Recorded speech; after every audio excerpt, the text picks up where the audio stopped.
राजा नल, तुम इस शाप से मेरी रक्षा करो। नल ने दया दिखाते हुए उसे बाहर निकाल लिया। तभी अचानक करकोटक ने उसे काट लिया और नल एक कुरूप बौने में बदल गए। नल ने पूछा कि आपने ऐसा क्यों किया?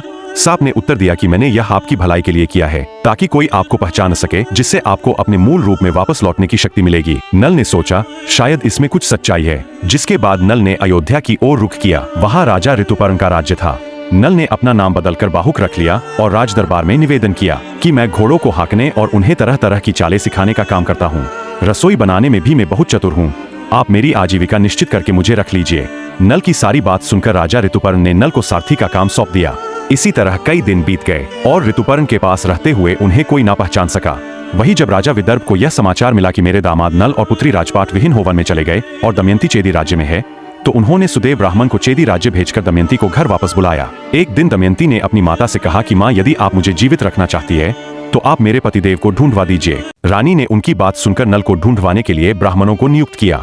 ब्राह्मणों से दमयंती ने कहा, आप लोग जहाँ भी जाए वहाँ भीड़ में जाकर यह कहे कि मेरे प्यारे छलिया, तुम मेरी साड़ी में से आधी साड़ी फाड़कर चले गए और तुम्हारी दासी उसी अवस्था में आपका इंतजार कर रही है।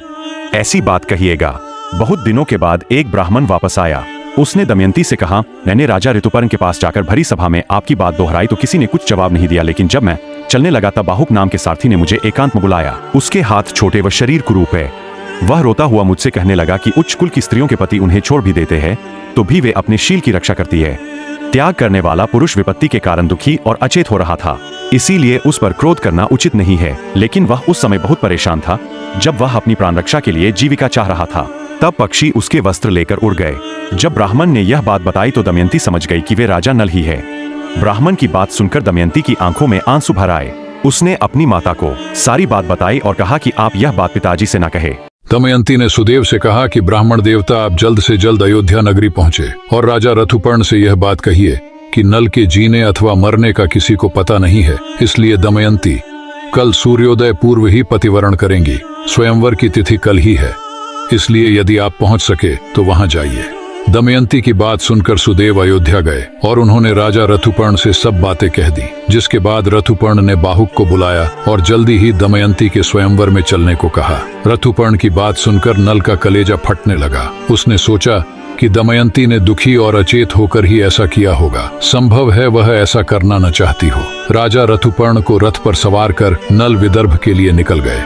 रास्ते में ऋतुपर्ण ने उसे पासे पर वशीकरण की विद्या सिखाई, क्योंकि उसे घोड़ों की विद्या सीखने का लालच था। जिस समय राजा नल ने यह विद्या सीखी उसी समय कलयुग राजा नल के शरीर से बाहर आ गया, लेकिन अभी उनका रूप नहीं बदला था। इस कहानी के अगले भाग के लिए वीडियो को लाइक करके चैनल को सब्सक्राइब जरूर कर लें। देश में पहुंचे गए। ऋतुपर्ण के रथ की गड़गड़ाहट से दिशाएं गूंज उठी और दमयंती समझ गई कि जरूर इसको हाँकने वाले मेरे पतिदेव हैं। उसके बाद अयोध्या नरेश ऋतुपर्ण जब राजा भीमक के दरबार में पहुंचे तो उनका बहुत आदर सत्कार हुआ। क्योंकि भीमक को इस बात का बिल्कुल पता नहीं था कि वे स्वयंवर का निमंत्रण पाकर यहाँ आए हैं। जब ऋतुपर्ण ने स्वयंवर की कोई तैयारी नहीं देखी तो उन्होंने स्वयंवर की बात दबा दी और कहा, मैं तो सिर्फ आपको प्रणाम करने चला आया। जिसे सुनकर भीमक को थोड़ा आश्चर्य हुआ, लेकिन फिर वे सत्कार में लग गए। उधर बाहुक अश्वशाला में ठहरकर घोड़ों की सेवा में लग गया। दमयंती आकुल हो गई कि रथ की ध्वनि तो सुनाई दे रही है पर कहीं भी मेरे पति के दर्शन नहीं हो रहे। तब दमयंती ने माता पिता की आज्ञा से बाहुक को अपने महल में आने का आदेश दिया। बाहुक के आने पर दमयंती ने दुखी मन से उनके सामने फिर सारी बात दोहराई,